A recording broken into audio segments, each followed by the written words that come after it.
Most people do not want to imagine a world where they are no longer here. We will plan a birthday party 6 months in advance. We will research a vacation for weeks. We will even spend hours comparing phones, cars, schools, furniture, and business ideas. But ask somebody to sit down and calculate what happens financially if they die. And suddenly everybody gets uncomfortable. Because life insurance forces us to confront something that we would rather avoid, our absence.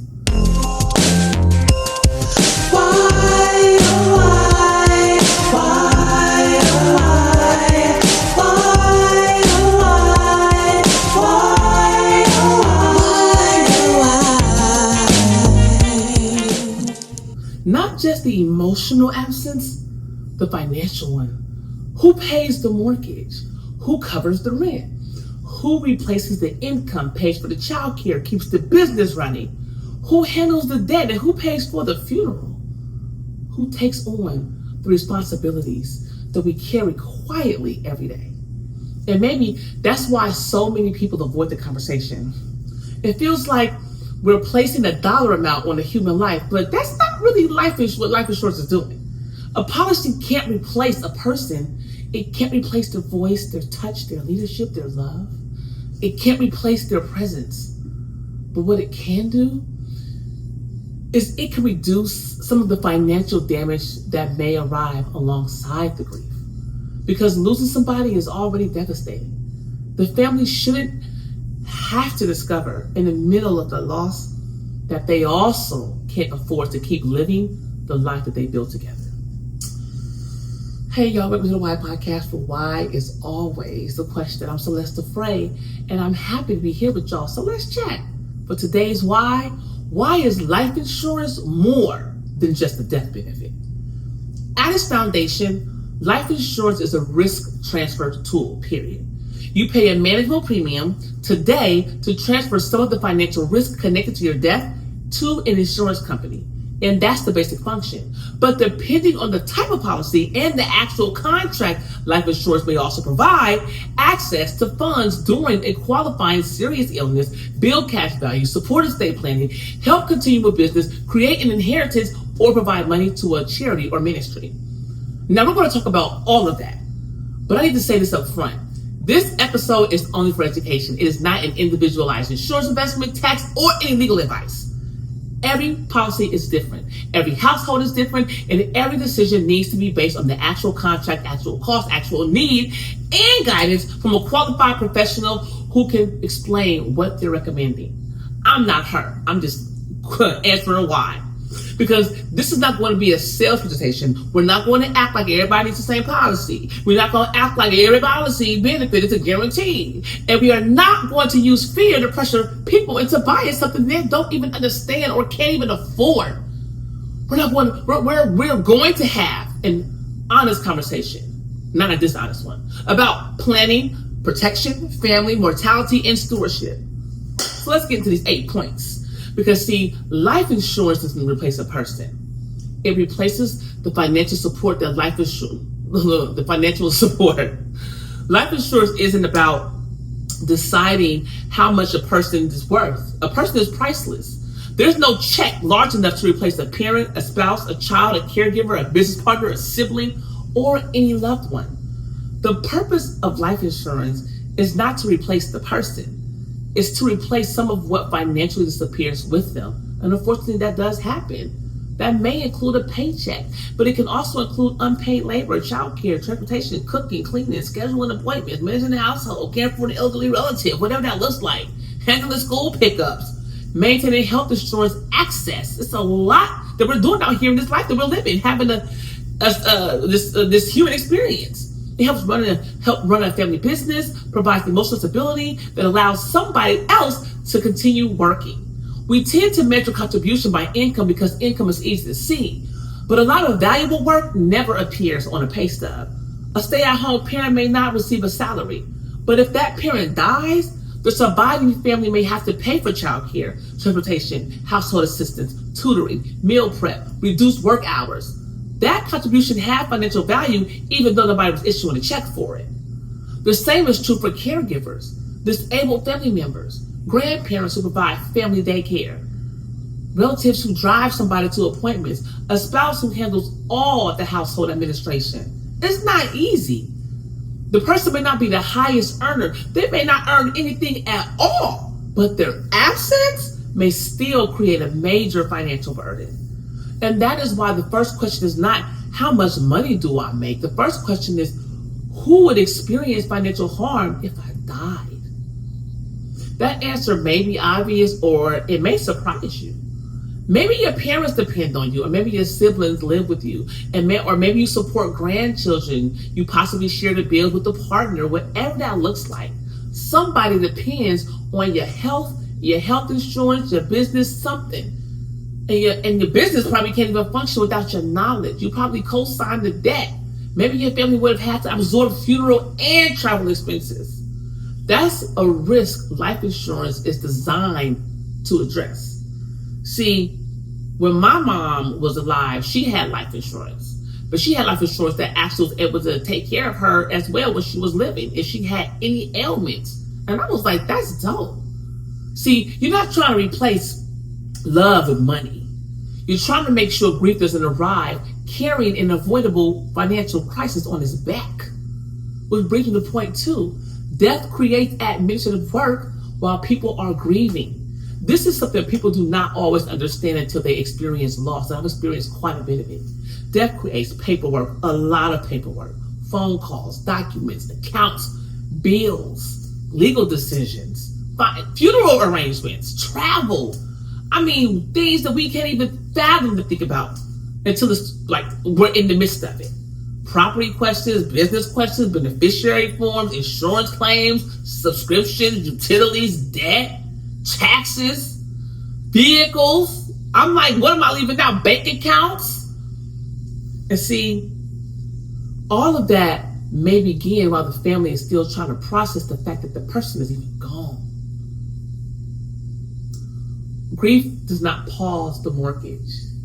It doesn't stop rent.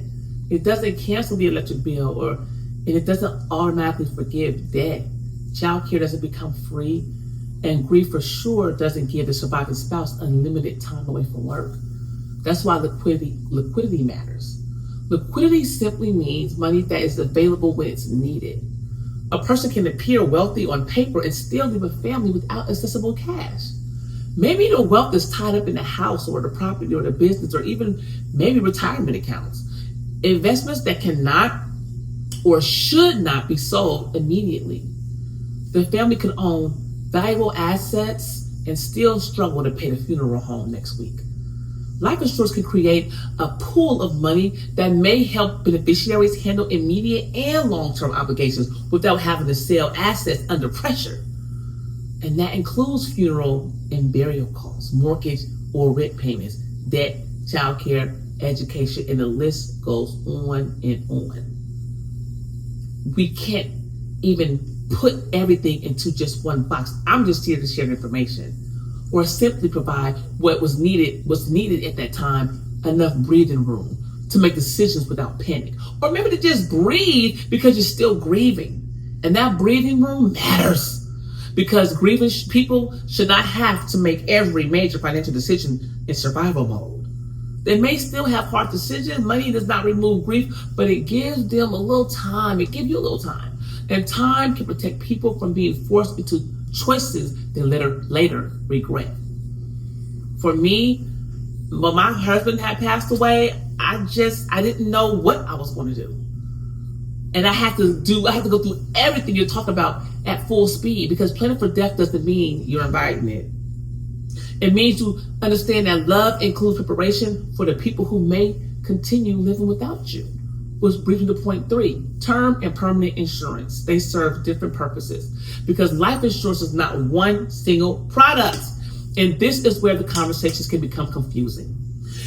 Broadly speaking, life insurance is often divided into 2 different sectors, term insurance or permanent insurance. Term insurance generally covers the person for a specified time, maybe 10 years, 20 years, 30 years, or another term defined by the policy. If the insured person dies while the policy is active and the claim is valid, the beneficiary generally receives the death benefit. Term insurance is often used for temporary needs. For example, replacing income while children are young, maybe protecting a mortgage. It can be for, like we talked about, covering debt, supporting the spouse, during working years, funding education, or protecting the business obligation. That lasts for a defined period. Permanent insurance is designed to remain in force longer, potentially for life, as long as required premiums and policy conditions are met. Permanent policies may also include cash value features. That means part of the policy may build value that could potentially be accessed during the insured person's lifetime.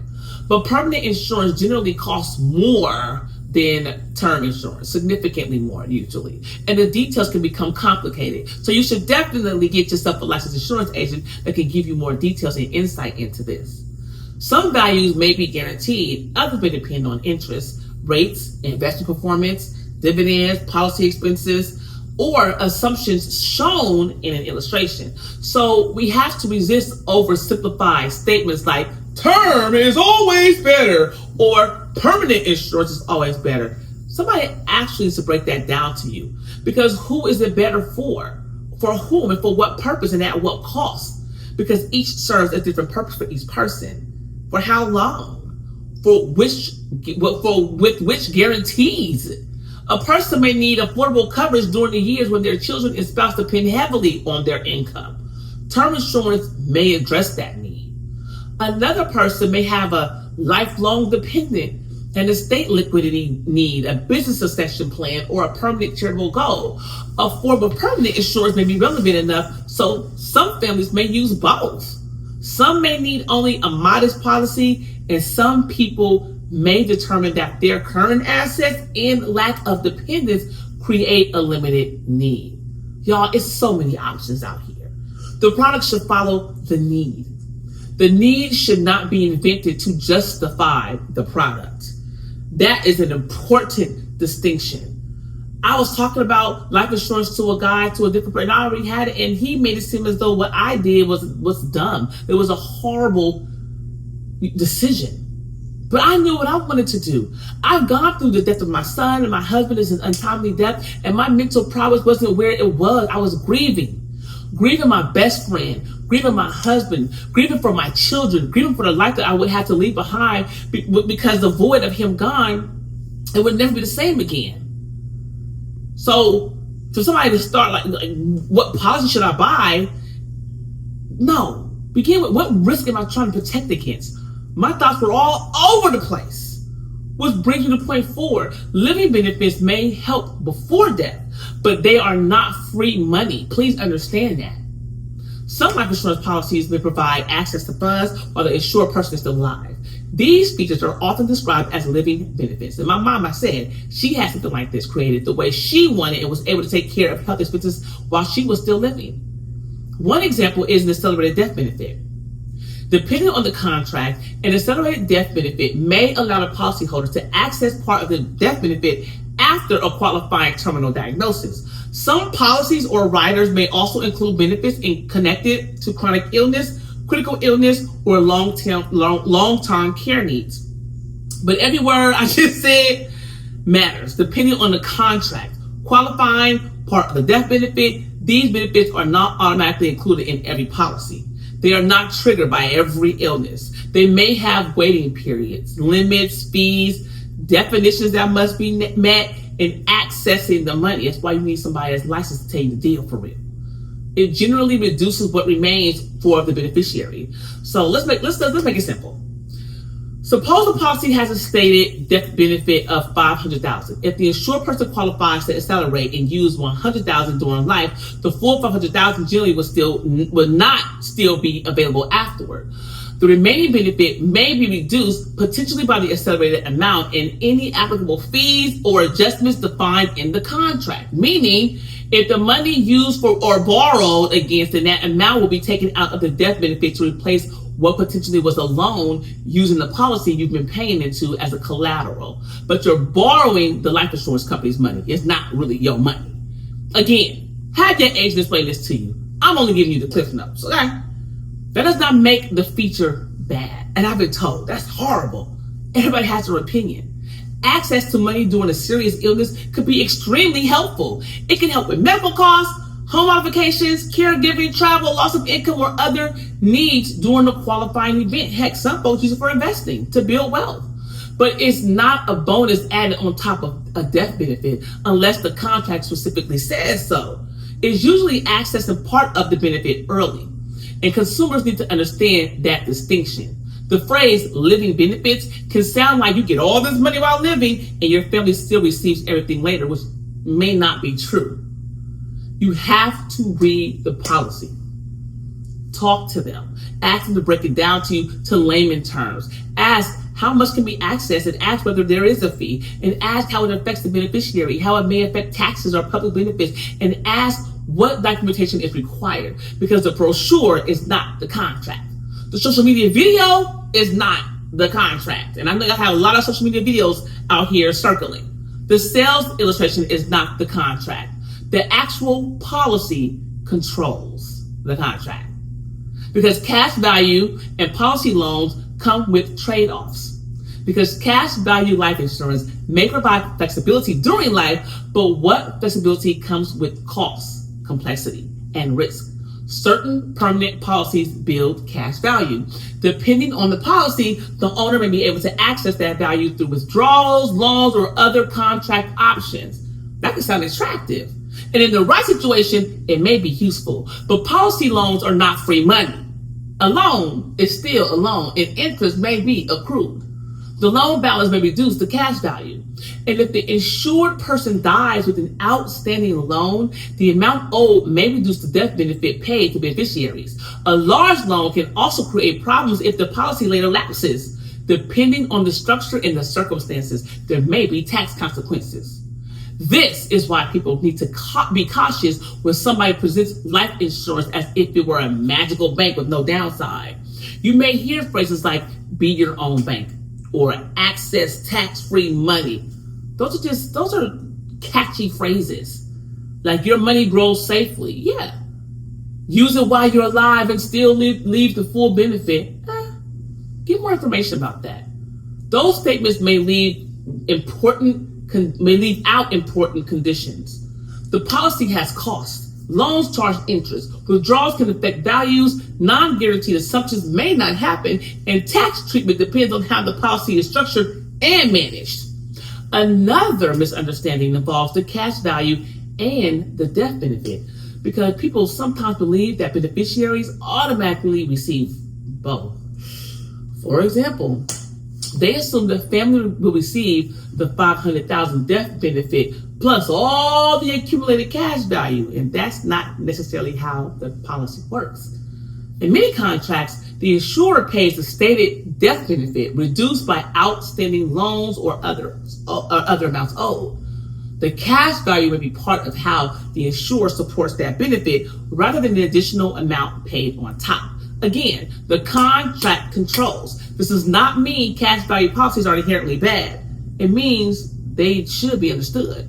Permanent insurance may serve legitimate needs, but complexity should never be disguised as certainty. And consumers should not buy an expensive policy they cannot comfortably maintain because somebody promised generational wealth without explaining the risk of lapse. See, people may feel embarrassed to admit that they don't understand a financial product and how asking questions protects families. I make sure I ask questions, I read books. I don't know everything. I'm going to research it and learn as much as I possibly can.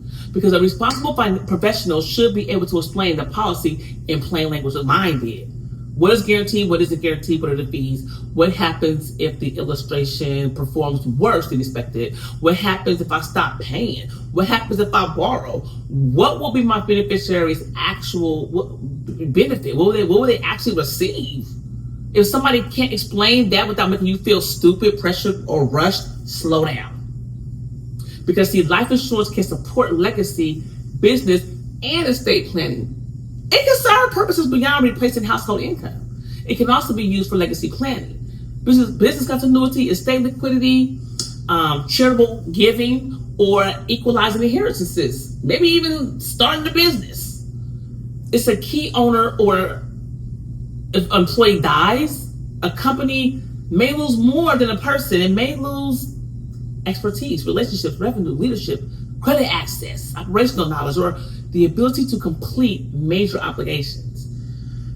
See, life insurance may be used as part of a business continuation plan. It may help fund a buy-sell agreement so remaining owners can purchase the deceased owner's interests from the family. It may help a business replace a key person, cover expenses, or survive a transition. See, again, the ownership beneficiary structure, tax treatment, and legal documents need professional planning. A random policy by itself is not a business succession plan. Life insurance may also create estate liquidity. A family may inherit property, farmland, a business, or other valuable assets. But estate costs, taxes, debts, or equalization needs may require cash. And insurance may provide money so heirs are not forced to sell an asset quickly. It may also help equalize inheritances. For example, one child may inherit a family business, while another child may receive insurance proceeds. That can be part of a broader plan to treat heirs fairly, though fair does not always mean identical. Some people also use life insurance to support a charity, church, ministry, school, or cause. A person may name an organization as the beneficiary or structure the gift in another way with legal and tax guidance. And in families that have historically had little inherited wealth, life insurance can create an immediate pool of capital. That money could help with education in the home and the business, and debt reduction and investing and creating that generational wealth, right? That financial stability for the next generation. But we have to be responsible with the language of generational wealth. Life insurance is not a guaranteed cure for inequality. It does not replace financial education. It does not replace estate documents. It doesn't replace savings or investing. It doesn't replace property ownership, business development, or policy changes that address structural barriers. And nobody should be hard pressed or pressured into buying an unaffordable permanent policy because somebody said, this is how rich people do it. And that's fine. We want to know how they're doing it. We want those secrets, okay? But if I can't afford it, why should I be doing it? A policy that lapses because the premium was never sustainable does not create generational wealth. It creates disappointment, and I've been there. Legacy planning begins with honesty. What can I afford? What is the objective? How does this policy accomplish it? What else needs to be in place? A will, a trust, updated beneficiaries, a business agreement, savings. What needs to be in place? Debt management. Insurance can be a tool in the plan. It is not the entire plan. So some people will say they don't need it. It may still leave obligations. This challenges something people say all the time. I don't need life insurance because I don't have children. Children are one reason somebody may need coverage, but they are not the only reason. Do you have a spouse or a partner who depends on shared income? Do you help support your parents? Do you financially assist a sibling? Does somebody co-sign a loan with you? Do you own a business with somebody? Do you have a mortgage or jointly held debt? Will relatives have to pay for your funeral? What does that look like? Or did you already pay for it? Maybe you already did. Do you leave money to a charity? Would your death create travel, legal, caregiving, or housing costs for somebody else? Those questions may reveal a need even without children. Or on the other hand, not everybody needs a large policy. We should say that too. A person with no dependents, limited debt, significant liquid assets, and no legal legacy objective may have a smaller need. Maybe they only want enough to cover final expenses. And they have final expenses plans also. Maybe an existing savings account can address that. Maybe they need to know additional coverage beyond what they already have. The point is not that everybody should buy as much insurance as possible. The point is that people should calculate instead of assume. An employer-provided life insurance can create a false sense of security because when the job goes away, that life insurance goes away. Some workplaces provide coverage equal to 1 or 2 times the employee's salary. That is helpful, but is it enough? And is it portable? When you leave, does it leave with you? Meaning, do you keep it if you leave the job, retire, become ill, or terminated? The answer depends on the plan. A person may spend years assuming they are fully insured, only to discover the coverage was tied to employment. That is why status quo bias can be dangerous. We assume I already have everything through work, so I'm fine. Are you? But have you calculated the actual need? Have you? If your family relies on a $75,000 a year income and would support and would need support for about 10 years, a 1 year salary may not solve that problem. That doesn't automatically mean multiplying income by 10 is the correct policy amount. There may be savings, Social Security, survivor benefits, the spouse's income, debt reduction, existing insurance, and other resources considered. But it doesn't mean, it does mean the need should be analyzed. It doesn't mean you shouldn't analyze it. You always, for sure should. Families sometimes avoid looking at actual numbers. They prefer the comfort of assuming everything is somehow going to work itself out, and that's not okay. Because love is emotional, planning is numerical. Healthy stewardship requires both. See, because the best policy is one that fits the need and can stay in force. My final point here is that the best life insurance policy is not automatically the one with the most features. It's the one that fits the need, fits the budget, is understood by the owner, and can remain in force for the period it's needed for. The policy that looks impressive on paper but becomes unaffordable does not protect the family. A policy nobody understands can be mismanaged. A policy with outdated beneficiaries may send money somewhere the owner no longer intended. And I've seen that too. A policy built on unrealistic assumptions may underperform, and a policy that lapses may leave the family with no coverage when they need it. That is why responsible planning requires questions. Who would experience financial harm if I died? What income needs to be replaced? What unpaid labor would need to be replaced? For how many years? Yeah, we're going to figure it out eventually. But why not try to make sure that's done up front? What debts remain? What education goals matter? What existing savings and insurance are available? Is my employer coverage portable? Do I need temporary coverage, lifetime coverage, or some combination? Which values are guaranteed? Which values are only illustrated? What happens if interest rates or investment results are lower than shown? What happens if I stop paying premiums? How do loans, withdrawals, and accelerated benefits affect my beneficiaries? And who owns the policy? Who's insured? And when was the beneficiary designation last reviewed? Now, those last questions are more important than people realize. The owner controls the policy. The beneficiary receives the death benefit. Those may be the same people in some cases, or different people depending on the arrangement. And beneficiary designations need to be maintained. Marriage, divorce, birth, death, estrangement, business changes, estate planning changes. All of those may require a review. Don't assume your will automatically overrides every beneficiary designation. Coordination matters. Talk with qualified legal, tax insurance, and financial professionals when the situation is complex, and somebody that's sincere as well. And please understand that life insurance is not a substitute for everything else. It doesn't replace the emergency savings, the disability insurance, the health insurance, the retirement planning, the will, the trust, when it's appropriate, debt management. I had somebody tell me that a trust payment is only for rich people, a licensed insurance agent. And I'm like, no. Life insurance addresses a specific risk, the financial impact of death. Other risks require other tools. The psychology of why we avoid this conversation now, before we close, I want to talk about the deeper human question. Why do we avoid preparing financially for death, even though our absence may create predictable burdens for others? We know what's happening at some point. The first reason is death avoidance, right? Buying life insurance requires us to imagine not being here forever, and that can feel frightening.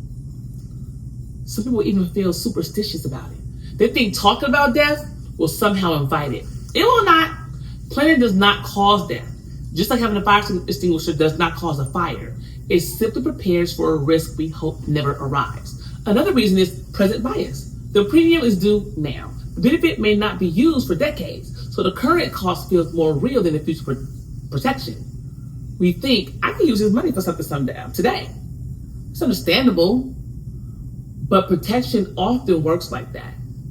You pay for certainty before the emergency. We do it with car insurance. We do it with home insurance. Optimism bias also plays a role.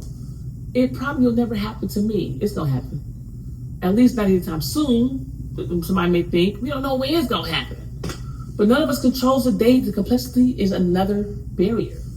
Term, whole life, universal life, cash value, riders, illustrations, guaranteed values, non-guaranteed values, beneficiaries, ownership, underwriting. It can all feel overwhelming. And trust me, it is. And when people feel overwhelmed, they may avoid the entire category altogether. I definitely used to. Distrust matters too.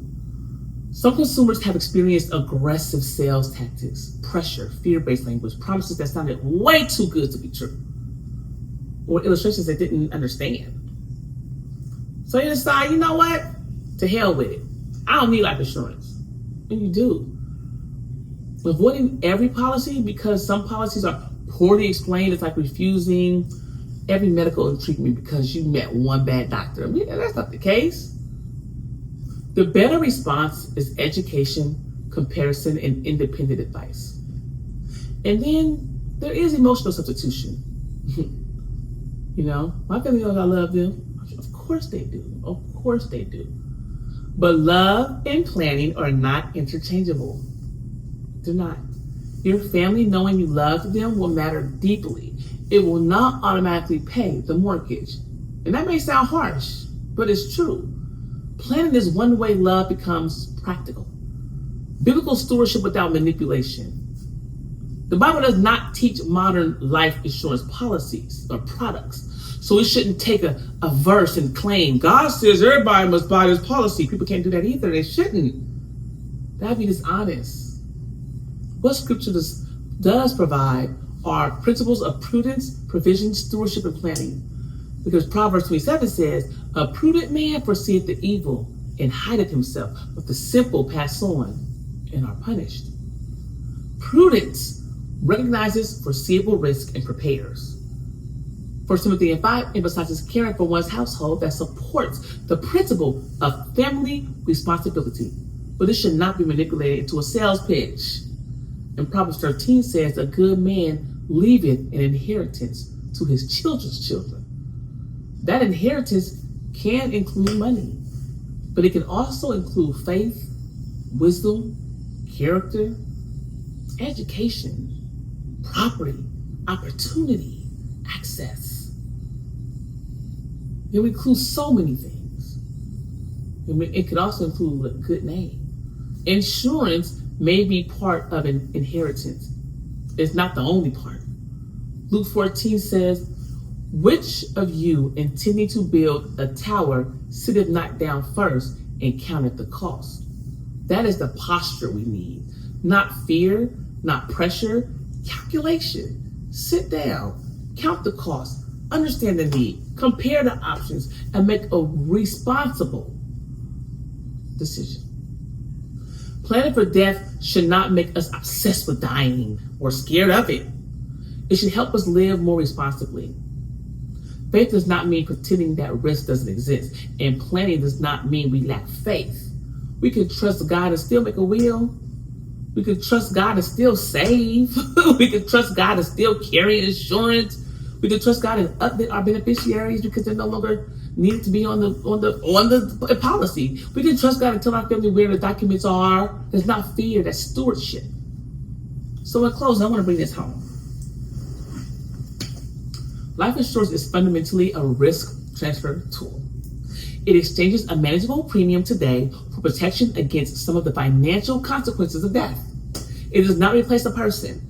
It replaces some of the income, labor, care, liquidity, or stability that disappears when that person dies. Term insurance and permanent insurance serve different purposes. Some policies may include cash value or living benefits, but those features are contract specific and come with cost, limits, and trade-offs. Accelerated benefits generally reduce what remains for beneficiaries. Policy loans are not free money.